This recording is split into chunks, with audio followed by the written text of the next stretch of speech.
The door ideally is going to set above this break in the track here. This is called the vertical track. Hello, you bright and smiley faces. Mark with Ohana Garage Doors, and today we're going to talk about what goes on in a tune-up when we do a tune-up. First thing we're going to do is a visual inspection, and basically we're looking for anything out of the norm or anything that's going to be broken. We'll start by checking the top bracket, and we'll check all hinges on the door. What we're looking for is we're looking for cracks or breaks in the hinge. If you do find any of those want to be replaced before it's a problem. If you have a broken hinge as the door goes up and down through the turn, it can cause the door to buckle, or we like to call it taco. Door coming out of the track is not a good thing. So we're going to check all of our hinges all the way across, and we find any cracks or breaks in it, of course we're going to replace them. Once we do all of those, you're going to do a quick visual inspection of the tracks, make sure that they're pretty well lined up. Nothing is deformed inside there, which they usually aren't, but make sure you've got an issue. Then the next thing we'll check is the cables. These cables are on the side of the door, and what we're looking for in there is we're looking for any frays or kinks that are in the cable. The cable runs down the entire side of the door all the way to the bottom. That you want to address before it's an issue. If you have a frayed cable or a cable that starts to fray and you don't catch it ahead of time, when that thing snaps, your door is going to come off track, or it can come out of the track, and then you're going to have a bad day. And that's part of what a tune-up can discover before it's an issue. We'll do a quick visual of the drums and the bearings up top, make sure there's no rust, nothing broken inside of there. And of course, we're going to make sure that your springs are in good shape. We'll check the weight in just a second. But make sure that the springs are all intact, you don't have a significant amount of rust or anything going on inside. Once we do the visual inspection of the entire door, now we're going to check the weight of it.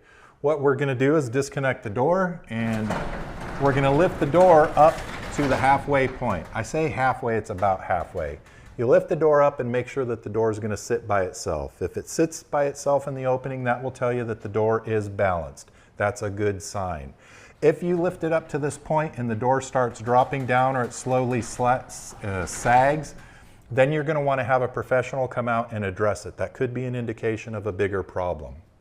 Once we feel it in the middle, we can lift the door all the way to the top and let it sit at the top of the opening and see how it sits. And if you notice, this door does sag a little, and let me show you on the side here. The door ideally is going to set above this break in the track here. This is called the vertical track. The door wants to sit above here. If it sits too low like this, that's an indication that there's a problem with the springs up top. That means that the door is a little heavier than it should be.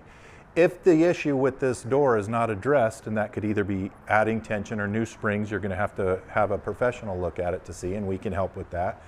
If that issue is not addressed and it goes long enough, it will cause a problem with the opener. It will eventually, it will round out, or it will ground out the inside of the drive of the opener up inside here. If it grinds this thing out, then you're going to need a new opener. You won't notice it until your opener starts working. You call someone out, we'll come out, have a look at it, and say, yes, there is a problem with your opener, but there's also a problem with your door, and you have a compounded issue. So the overall point of the tune-up is make sure that your door is in good balanced shape. We'll let the door open up real quick, and you should have sensors on each side of your door. They should be about 6 inches or lower. No higher than 6 inches is the proper way to do it. And how we check that is you go over here, hit the button, and while the door's shutting, simply come over here, and I can put my foot where the sensor should be. The door should immediately stop, reverse, and go back up. If it does not stop and reverse and go back up, absolutely call us right away. There's an issue with the door. The last thing we do on a tune-up, because it usually smells a little bit, is we will spray the door.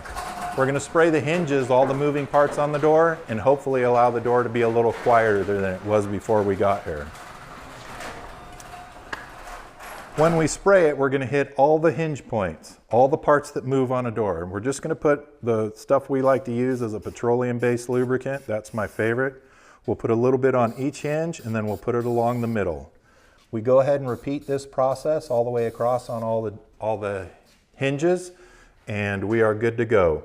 If you have oil-tempered springs, which are these black ones up here, you do not need to lubricate those. But if you have galvanized, which looks like gray steel, those you will want to lubricate every time. And if you have galvanized, you should probably be giving us a call and let's get those things replaced anyways. If they don't, or if they aren't already rusted, they will be soon enough, because we do live in Houston. Got 2 more to go, or 2 more rows to go on here. See, the disadvantage of being a camera is you don't get this awesome smell. Most people do not like this smell, but I really like the smell of this petroleum. And we're good to go. So once we go ahead and do that, we can let the door up, let it run 4 or 5 times, and that will help calm the noise a little bit. It'll make it a little softer opening and closing. And then over probably the next 12 to 18 months, it'll slowly start to get noisier, and that's when you know it's time to call us again. And if you have any questions about how to do that, or you encounter any problems with your garage door, absolutely call the professional. My favorite professional is Ohana Garage Doors.